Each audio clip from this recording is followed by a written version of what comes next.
Hello, good morning guys, and happy Wednesday morning, and welcome to my YouTube channel, Ron Season Vlogs.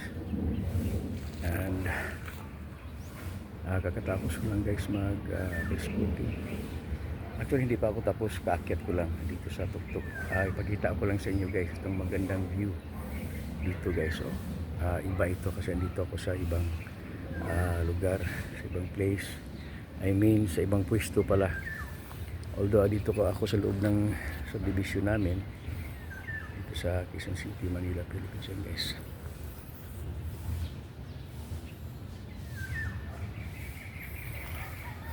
Yun. It's a blessings na napakabalaking blessings na mag-walking ka ng umaga. Pagising mo ng umaga ay normal ang inyong pakiramdam.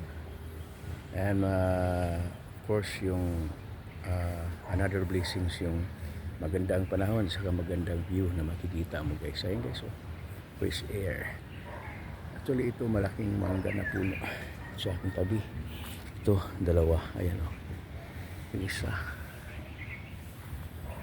And guys, always remember that health is wealth. Kung may time kayo guys, may oras kayo, kahit 15 to 30 minutes na walking or any form of exercises, biking, basketball. Pero nasanay ako guys pag umaga walking saka may kasamang jogging. And guys, stay healthy and God bless always. Bye, see you next time.